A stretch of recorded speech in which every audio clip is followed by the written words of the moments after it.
Bonjour à tous, bienvenue dans cette nouvelle vidéo. Là, je voudrais parler d'un spin-off. Bon, c'est rien officiel. Pourquoi pas faire un spin-off sur Godzilla vs Kong? On sait qu'il y a deux spin-offs, eux aussi ils ne sont pas vraiment officiels, mais on a déjà des titres. Il s'agit de Godzilla BC qui sont en espèce de spin-off à Godzilla 2 King Monster. Et il y a un spin-off de Godzilla vs Kong, ce serait Godzilla Dominion, donc la suite directe de Godzilla 2, donc une série qui devrait sortir sur HBO Max, mais ça on verra bien comment ça va évoluer la franchise. Donc j'ai ma petite idée pour un potentiel spin-off de Godzilla vs Kong. Donc là, parce qu'on sait que dans le film on a clairement mentionné que Godzilla et Kong sont ennemis jurés, leurs ancêtres ont fait la guerre, mais qu'est-ce qui a provoqué cette guerre? Donc j'ai ma petite théorie, donc bon, on peut dire les spoilers vu qu'à un bon moment le film est sorti, et par contre je vous tiens à vous informer que la sortie d'un DVD chez nous, j'ai l'impression que ça a changé la date. Je pense pas qu'il va sortir le 15 juin, peut-être pour le 31 décembre, quelque chose comme ça, j'ai des doutes. Je vous tiendrai vraiment une information vraiment plus officielle parce que là c'est assez embrouillant cette affaire. Donc voilà. Donc passons à l'histoire du spin-off. Tout d'abord, il faut voyager dans le temps, vers à peu près l'ère Cénozoïque, où les mammifères commencent à évoluer. Les mammifères kaiju, donc les grandes tailles comme les King-César et les Kong, donc la famille de Kong, mais eux ils ne vivaient pas à la surface, dans la terre creuse. Leurs ancêtres ont vécu dans la terre creuse pendant des millions d'années.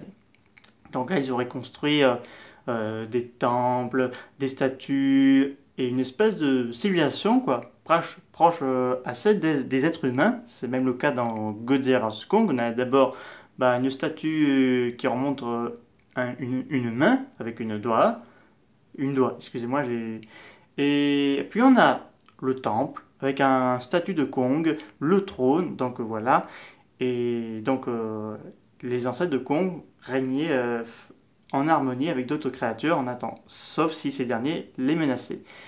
Sur la surface vivaient les dieux Godzilla. Donc les ancêtres de Godzilla régnaient en maître, protégeant l'équilibre de la nature. Les autres kaiju s'inclinent devant leur force et leur puissance. Donc, et à un moment donné, il y a eu un changement. Les ancêtres de Godzilla ont vite senti que quelque chose n'avalait pas. Très vite, des créatures venues de je ne sais où, pour eux, ont commencé à jaillir, sans prendre le monde de la surface. Donc, les ancêtres de Godzilla les ont tous arrêtés, voire même tué certains d'entre eux qui ne voulaient pas se soumettre.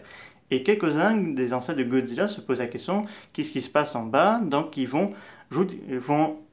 aller dans la terre creuse parce que en effet les ancêtres des Kong auraient chassé une bonne partie des créatures de la terre creuse comme les Warbats, des Skullcrav, certaines espèces de Skullcravel assez primitifs et d'autres créatures qui pourraient être une menace, mais sauf en envoyant les créatures de la terre creuse à la surface, ils ont non seulement provoqué un déséquilibre pour la surface, mais aussi teaser la curiosité des ancêtres des Godzilla qui arrivent dans une terre inconnue pour eux. Donc là, ils découvrent ce royaume étrange, différent à la leur.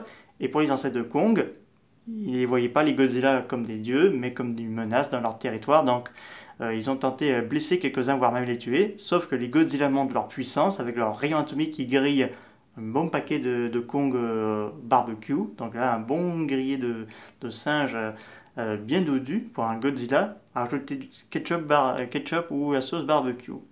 C'est un conseil de Godzilla pour comment bien mijoter un Kong bien grillé. Donc là, bien sûr, les survivants annoncent, ils vont vite raconter à leurs congénères qu'il y a une menace terrible qui se font à l'apparition.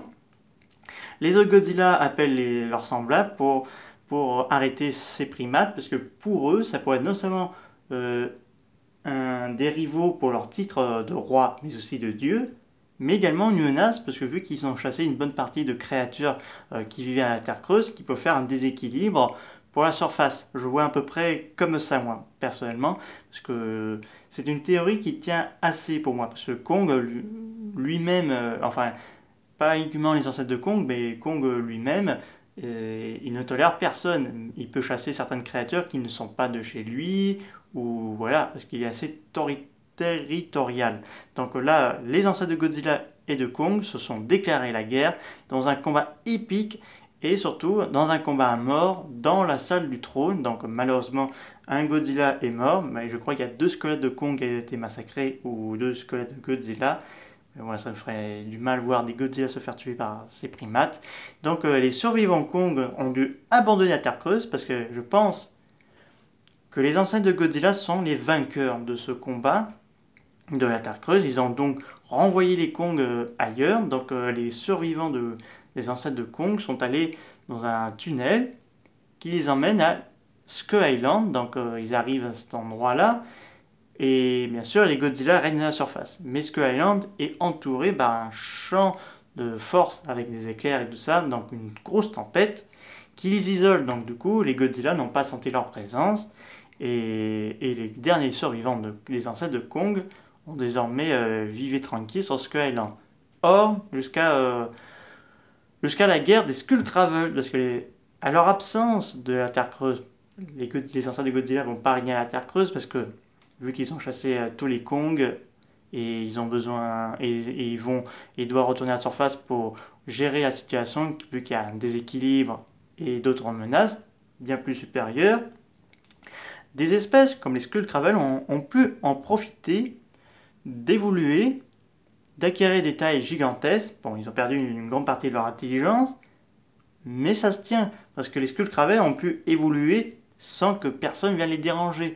Et c'est pour ça qu'on a vu la guerre de Skull Island entre Skullcravel et les ancêtres de Kong, et donc le dernier survivant est que Kong d'aujourd'hui. Donc peut-être qu'il est le dernier, parce que apparemment dans la Terre creuse, il pourrait y avoir d'autres, parce que fils de Kong, qui serait la suite directe de Godzilla vs Kong, on devrait nous expliquer cette histoire. En tout cas, j'espère qu'on aura un spin-off de Godzilla vs Kong, parce que moi je voudrais trop voir un combat de Godzilla de Kong à la préhistoire. Donc, tandis que Godzilla BC, ce serait plus un Godzilla où il règne dans un monde à la fois avec des kaiju et des dinosaures. Là, ce serait un monde encore plus primitif, dans les ancêtres de Godzilla contre celles de Kong. Donc là, pour moi, ça promettrait d'être génial, personnellement, pour bien comprendre le Godzilla vs Kong de 2021, personnellement. Donc voilà, c'est la fin de cette vidéo. Qu'est-ce que vous avez pensé de cette potentiel spin-off de Godzilla vs Kong que j'ai imaginé de moi-même? Ça vient pas des studios, mais si j'aurais pu faire du cinéma, eh ben, j'en aurais beaucoup de choses à proposer à Legendary, Warner Bros et à Toho. Et pour rien vous y cacher, tellement j'ai plein d'imagination. Je vous dis au revoir.